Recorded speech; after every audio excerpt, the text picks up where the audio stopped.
Hey everybody, Coach Toolshed here, and in today's video I want to take a look at the sobering reality that we as gamers are going to have to face when it comes to the upcoming generation of consoles. Now, I don't want to sit here today and talk about teraflops or SSD speeds or any of that technical nonsense. I'll leave that to the experts. I'm not going to try to act like one of those other YouTubers that's going to start babbling and pretending like they actually know what they're talking about when they really don't have a clue. That's not the purpose of today's video. But what I do want to talk about is the supposed launch window for both the PS5 and the Xbox Series X. Now, of course, in the last week, we've gotten a huge amount of information dumped in our laps from Sony and Microsoft in regards to these consoles, and we also have assurances from both these companies that their consoles are still being planned for a holiday 2020 launch. This is what I want to discuss today because as I'm looking at the situation, I can't help but think that a delay for both of these consoles is not only likely, but is probably inevitable. Now, of course, all the toadies in gaming media are going to sit there and nonsensically regurgitate every single thing that Sony and Microsoft tell them to do without a critical thought in the world because, of course, they have to toe the company line, as it were, and they're not going to want to rock the boat when it comes to the future incoming ad revenue and the exclusive paid promotional spots that the bigger sites are surely going to get from both Sony and Microsoft. So they're just going to sit there and report uncritically everything that comes out of the public relations departments from both those companies because they're not going to want to hurt their revenue stream later on in the year when it comes time to really push these consoles. So they're going to be having hype pieces all year, rest assured. But what's going on when you take a look at the financial analysts and what they're saying and what the business websites are saying? Well, if you take a look at what's going on over there over the last couple weeks, it has been pretty much unanimous from the financial sector that both of these consoles are probably going to get delayed. This is what I want to talk about today. Now, I have seen several people in several discussions online and people talking about a potential delay, and one of the common things I keep seeing is people are saying, well, I don't think they're going to push it back because they're not going to want to push it back all the way to holiday 2021. Now, I want to discuss here is why that's not necessarily going to be the case. They can still push these consoles back into 2021 and not have a holiday launch window. Now, what am I talking about?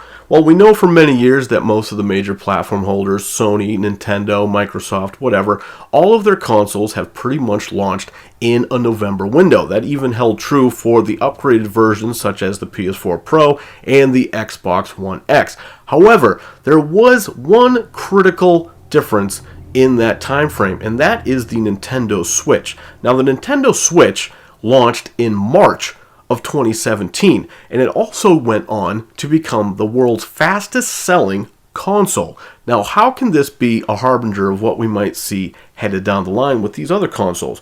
Well, we have to keep in mind it is in Sony's and Microsoft's best interest right now to not lose any investment money as we head through the year. We know that there's been a huge run on the stock market. The Dow Jones is down almost 35% from what it was just a couple of weeks ago. We've seen a precipitous drop, and right now is not the time for any major corporation to want to see a major withdrawal of funds from their investors. And obviously, any announce of a delay for these consoles is going to cause some investment money to be pulled out of the stock market for all these companies. Now, we need to take a look at something that often gets overlooked in this discussion, both from gaming media and from us as the public in general. We often overlook that. Businesses don't operate necessarily from a January to December type of year. Their budgets run in a different way. They look at the fiscal year, and we do have some discrepancies here. Sony and Nintendo run their fiscal years from April until the end of March. So in this case, Sony, their fiscal year is ending in about a week. It didn't end back at the end of December. Their fiscal year ends about a week from now. In the case of Microsoft, they do things a little bit differently. They run from July until June, so they still have about 3 months left in their fiscal year. Now, neither one of these companies is going to want to see an even bigger run on their stocks over the next the next week for Sony and the next couple months for Microsoft. They're not going to want to end their fiscal year on a down note, so they need to keep their investors with their guidance. They need to let them know that, yes, these consoles are still coming out, so that way it's not going to dent their fiscal package for the previous year. Now, as we head forward, obviously, both of these consoles will be launching in the next fiscal year for both these companies, the way their calendars even out. Now, what they can do, and this is how Nintendo was able to do it. Nintendo actually launched their game console right at the end of their fiscal year. Now, what did this allow them to do? This allowed them to not only get a big splash right towards the end of one fiscal year, but then several months later, when the holiday season came around, they got a secondary massive wave of sales, allowing them to have two huge sales points for their console in two separate fiscal years. This will balance them out, and this will really buoy them in place with a strong showing financially in both fiscal years. Now, this is something that can probably be done for both Sony and Microsoft.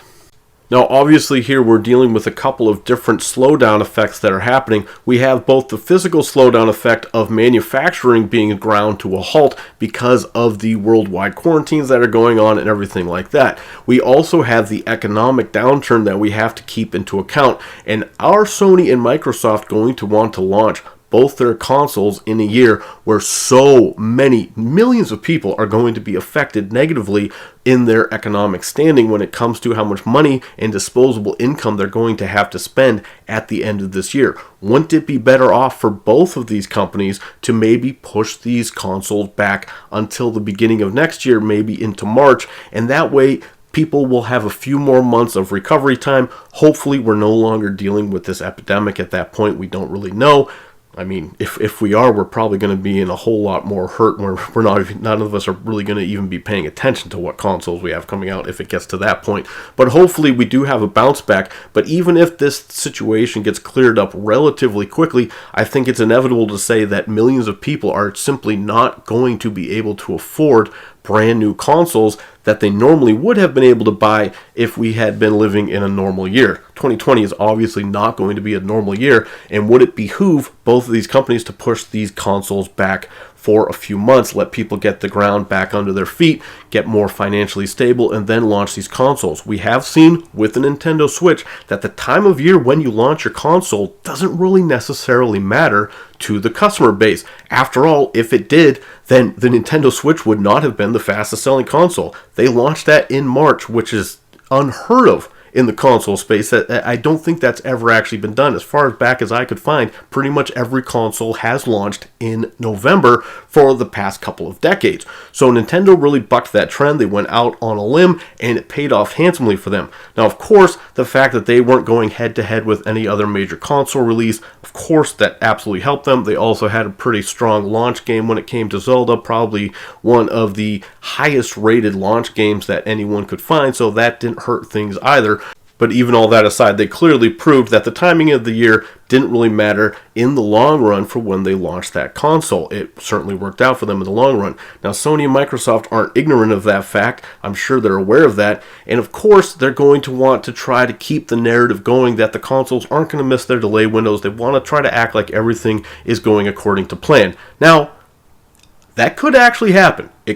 Potentially, things could turn around in a hurry. There are no necessarily underlying conditions in the market right now that would cause this crash that we're seeing right now, aside from the medical situation that's going on worldwide. So if that gets a quicker turnaround than many are predicting, this might be a moot point and everything could go on according to plan. However, it does behoove both of these companies to at least now pretend like they're on the track, headed down the line. Now, they can't just deliberately mislead their investors, but of course we are in a situation this year where there's going to be extenuating circumstances, and they do have plausible deniability to say later on, if they do delay the consoles, it's not necessarily something where they would be defrauding investors, because like I said, we are in an extenuating circumstance right now. There's no denying that. So what's going to happen now? I think we're going to continue to see these companies tell us for the next few months that these consoles are not going to miss their launch window. But I think at the end of the day, unless there's some sort of huge turnaround worldwide, I think that that's exactly what we're going to see. And I think we are going to see probably early launches in 2021. Now, of course, That's going to kill the hype for a lot of people, but that's also not going to necessarily hurt any situations that they're going to have with third-party production for other developers and other publishers. That's been one of the key sticking points that people keep bringing up. Well, they've got business partners, the other major publishers out there are not going to be happy if Sony and Microsoft miss this launch window. However, if they just push the games back a couple more months, that's not really going to negatively affect too many launch games, I don't think. But since we don't have too many more exclusives coming down the line from either of these companies, we're waiting pretty much for announcements for next generation games. They're not going to want to be pushing these consoles back all the way to 2021. That'll knock them out of the next fiscal year altogether. They're not going to want to do that. They're going to want to keep it as tight as they can to the current window. They're still going to want to launch in the holiday 2020 fiscal year, which will allow them to actually push it back into probably March of next year, and I think that might be what inevitably happens here. Although, like I said, everything could get smoothed out. The situation could resolve itself much faster than many of us think it will.